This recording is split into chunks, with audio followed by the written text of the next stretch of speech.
জীবে দয়া পরম ধর্ম বলতে কি বোঝানো হয়েছে শ্রীকৃষ্ণর জন্মকথা সে সম্পর্কে আমি আজকে আলোচনা করছি। বদ্ধ জীবদের প্রতি তিন প্রকারের দয়া করার কথা বলা হয়েছে। দেহ সম্বন্ধীয় দয়া, মন সম্বন্ধীয় দয়া এবং আত্মা সম্বন্ধীয় দয়া।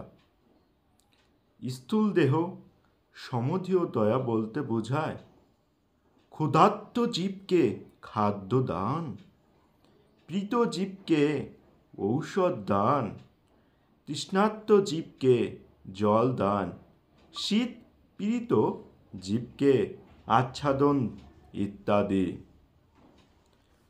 মন সম্বন্ধীয় দয়া বলতে বোঝায় বিদ্যা দান, বুদ্ধি দান ইত্যাদি। আত্মা সম্বন্ধীয় দয়াই সর্বশ্রেষ্ঠ। জীবদেরকে কৃষ্ণ ভক্তি দিয়ে সংসার ক্লেশ থেকে উদ্ধার করার জন্য যত্ন নেয়াই জীবাত্মার প্রতি মহান দয়া।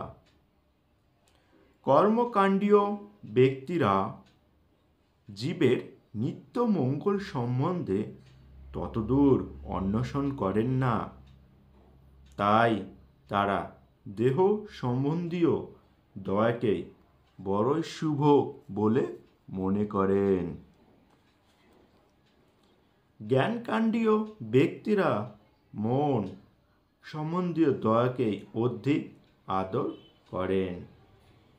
শুদ্ধ ভক্তরা ভক্তি প্রচার দ্বারা জীবের নিত্য মঙ্গল সাধনের জন্য যত্ন করেন। দুঃখময় জড়জগৎ থেকে সচিদানন্দময় পরম ধর্মে পৌঁছবার সুযোগ করে দেয়াই জীবের প্রতি সর্বশ্রেষ্ঠ দয়া। এটাই হলো জীবে দয়া পরম ধর্ম।